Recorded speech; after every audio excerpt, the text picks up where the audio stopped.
بدأت البلاد اليوم الأربعاء الموافق الأول من مايو باليوم العالمي للعمال تحت شعار فلنرسخ قيم وثقافة العمل عبر أنشطة تعكس المناسبة.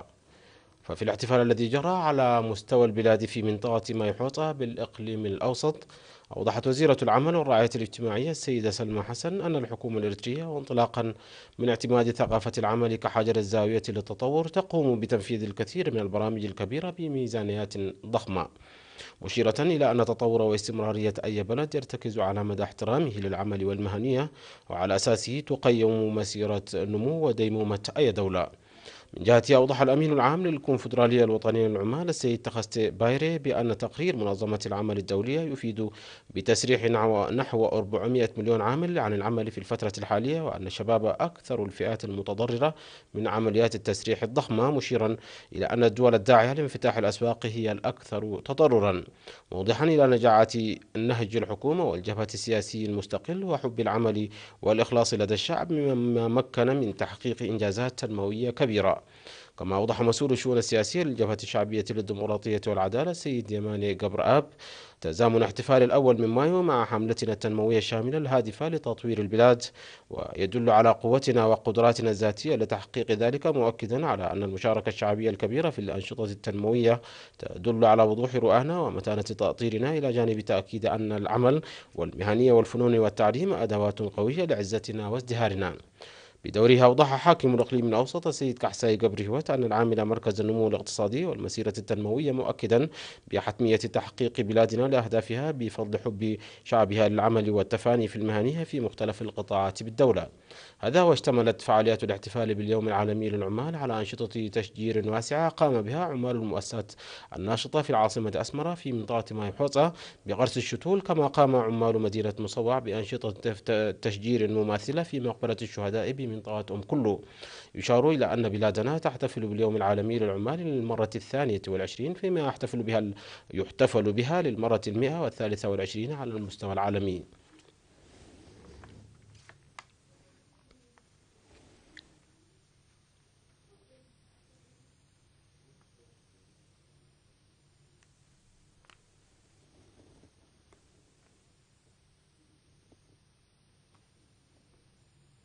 أكد الإريتريون المقيمون في مدينة أوترغت وضواحيها في هولندا في اجتماع التصدي الذي عقدوه يوم 27 من أبريل الجاري، أكدوا العمل للاستفادة من مناخ وفرص الاستثمار الذي مهدته الحكومة في البلاد. وأوضح مسؤول الشؤون القنصلية في السفارة الإريترية في هولندا السيد سلمون محاري في الشرح الذي قدمه في الاجتماع رفع الوعي للتصدي للعدائيات والمؤامرات المختلفة. وذكر القائم بأعمال السفارة الإريترية في بلجيكا سيد نغاسي كاسا من جانبه فشل المؤامرات المحاكاة لإعاقة النمو في إريتريا نتيجة التصدي القوي للشعب الإريتري، داعيا المواطنين لتقوية تأطيرهم ورفع الوعي لأن السلاح الأقوى للتصدي هو الوعي والتنظيم القوي. وقدم في الاجتماع شرحا موسعا عن موارد وفرص الاستثمار الموجودة في إريتريا.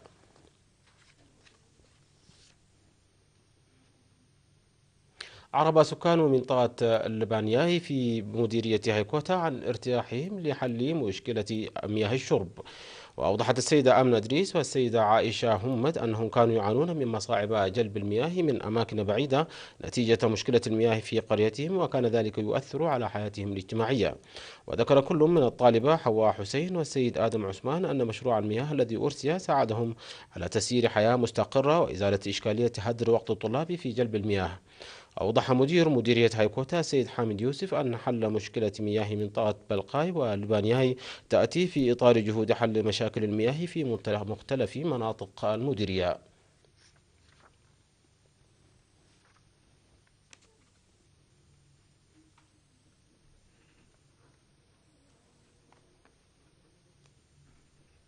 يقوم سكان ضاحية أفلبا بمديرية دقم حري بحملة نفير شعبي لمكافحة انجراف التربة والحفاظ على كل قطرة ماء وتمهيد الأراضي الزراعية. وقال مدير ضاحية أفلبا السيد كداني قبريسوس أن جهود السكان ساهمت في تجهيز الأراضي للزراعة. وذكر القس تخلي زينة قبريل والسيدة لت قبريل تخلي أن الأراضي الزراعية التي مهدت قد تمت زراعتها حاليا، وأنهم يواصلون أنشطة تحويل السيول إلى مزارعهم ومكافحة انجراف التربة. وقال عضو مكتب وزارة الزراعة في مديرية دقم حريه الشاب تقا هيلي أن العمل يهدف أساسا لتحقيق الأمن الغذائي ويثمر عن نتائج مشجعة. هذا وتبعد أفلبا مسافة 7 كيلومترات إلى الشمال الشرقي من مدينة دقم حريه.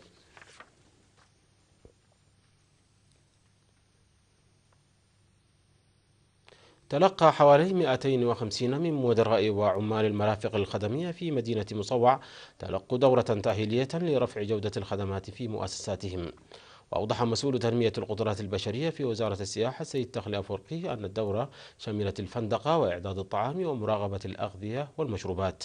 وقال مسؤول مكتب وزارة السياحة في إقليم شمال البحر الأحمر السيد جلاسجي ولدو في مراسم اختتام الدورة أن زوار مدينة مصوع في تزايد مستمر، داعيا المشاركين في الدورة لتطبيق الدراسة التي تلقوها على أرض الواقع وتقديم خدمات جيدة للزبائن.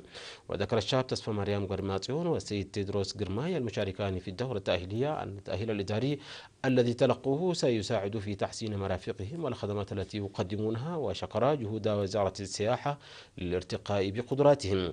فيما أشارت السيدة استير مسفن والسيدة لت برهان درسي أن التأهيل سيساهم في تحسين الأداء وتقديم خدمات جيدة.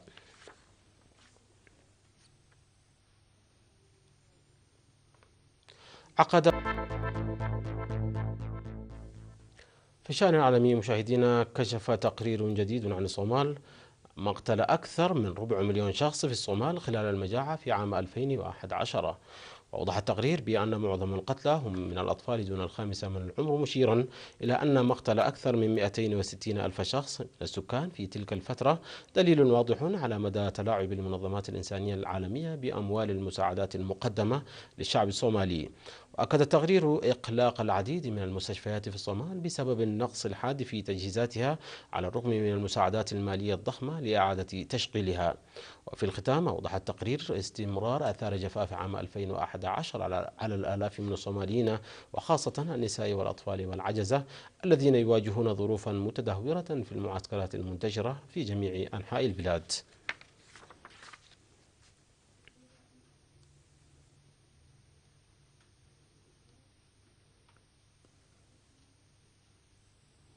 أصيبت أكثر من 150 طالبة أفغانية اليوم الأربعاء بحالة تسمم واسعة في العاصمة الأفغانية كابول. وقالت مصادر طبية بالمدينة أنه تم نقل 150 طالبة إلى المستشفى للعلاج بعد إصابتهن بمرض مفاجئ داخل إحدى المدارس بالمدينة، وسط ترجيحات بأن يكون ناجما عن حالة تسمم واسعة، مشيرة إلى أن حالة 10 طالبات حرجة. فيما أوضحت إحدى الطالبات إصابتهن إثر استنشاقهن للغاز السام داخل الفصول الدراسية وشرب المياه. هذا وتعتبر هذه الحالة هي الثالثة من نوعها في البلاد منذ مطلع العام الجاري، حيث كانت قد شهدت المناطق الشمالية خلال الفترة الماضية حالة تسمم غازي كبير في أواسط الطالبات في مدارس البنات هناك.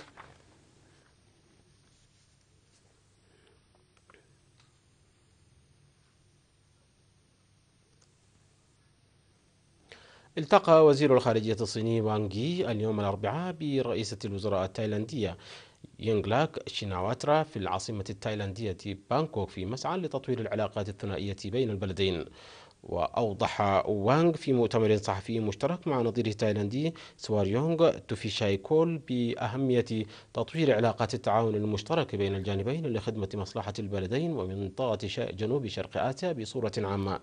فيما دعا الوزير التايلاندي لتعزيز العلاقات التجارية بين الطرفين من حجمها الحالي المقدر ب100 مليار دولار أمريكي سنويا لتوطيد علاقات البلدين على نحو كبير. هذا وتعتبر زيارة وزير الخارجية الصيني وانغ يي إلى تايلاند الأولى ضمن جولته الحالية في منطقة جنوب شرق آسيا، والتي تمتد حتى يوم الأحد المقبل.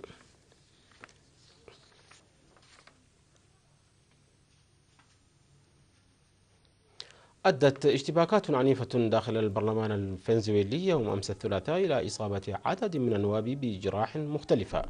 ووقعت الاشتباكات بين نواب الحكومة والمعارضة إثر مقاطعة خطاب لنواب المعارضة داخل المجلس الوطني في العاصمة كاراكاس. وأكدت المعارضة إصابة 7 من نوابها في الاصطدامات العنيفة. هذا وأفادت تقارير إعلامية بمنع خطاب نواب المعارضة في المجلس حتى يعترفوا بفوز الرئيس نيكولاس مادورو في الانتخابات الرئاسية الأخيرة، علما بفوز الرئيس مادورو بفارق نسبة 1.8% على مرشح المعارضة أنريكو كابريليس في الانتخابات الأخيرة، والتي تطالب المعارضة بضرورة إعادة فرز أصوات الناخبين المتبقية للإقرار بفوز مادورو.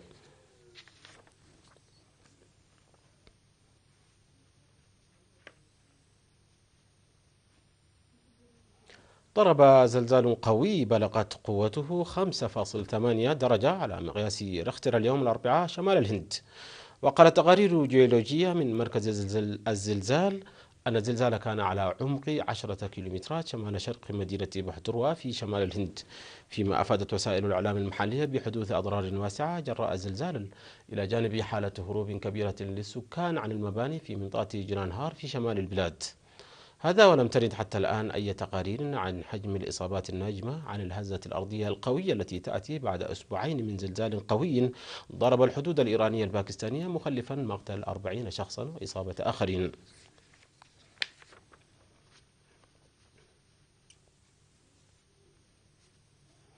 طور باحثون في أستراليا جهازا يدويا يعمل بأشعة الليزر يساعد في رسم خرائط ثلاثية الأبعاد لمختلف الأماكن. ويتميز الجهاز الجديد بدقة رسم الخرائط للأماكن غير المألوفة بغض النظر عن وضع الشخص الحامل له. وقال باحثون من جامعة كوينزلاند أن الجهاز يقوم برسم الخرائط ثلاثية الأبعاد للأماكن من خلال تسلل شعاع الليزر من الجهاز إلى داخل الأماكن، مما يسهل معرفة أوضاع تلك الأماكن بشكل دقيق خلال فترة وجيزة، مشيرين إلى أن مدى شعاع الجهاز يمتد لنحو 30 مترا. هذا هو من المتوقع أن يساهم الجهاز الجديد في إحداث نقلة تقنية كبيرة في عالم رسم الخرائط الثلاثية في المعمورة على نحو كبير.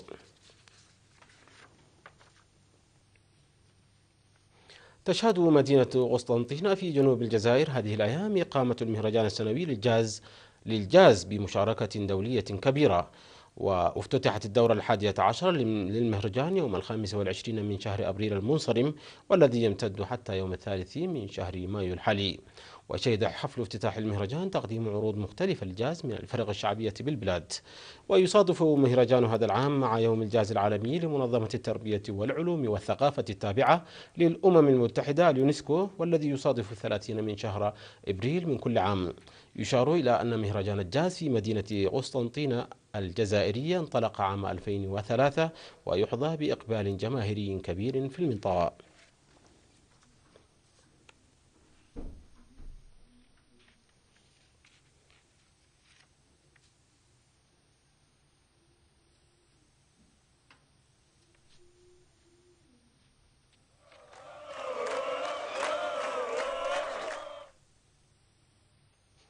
الرياضة ودوري أبطال أوروبا بعد فاصل قصير، مشاهدينا فابقوا معنا.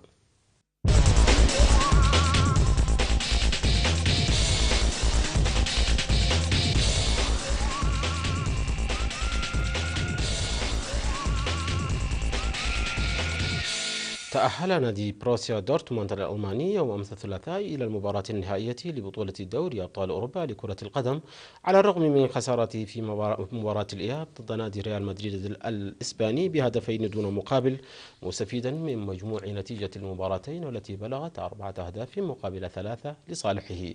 وشهدت مباراة أمس ندية كبيرة من النادي الإسباني الذي كاد أن يعادل النتيجة في الدقائق الأخيرة من عمرها بعد صمود النادي الألماني القوي في المباراة حتى الدقيقة 82، والتي استهل فيها الريال التهديف قبل أن يعزز بهدف ثاني قبل دقيقتين على انتهائها. ويعتبر هذا التأهل الأول لبروسيا دورتموند في المباراة النهائية للبطولة القارية منذ تتويج بها عام 1997، ويتوقع أن يواجه في المباراة النهائية أواخر شهر مايو الحالي في العاصمة البريطانية لندن، المتأهل من مباراة اليوم الأربعاء بين فريقي بايرن ميونخ الألماني وبرشلونة الإسباني، علما أن البايرن كان قد فاز برباعية نظيفة في مباراة الذهاب الماضية في ألمانيا.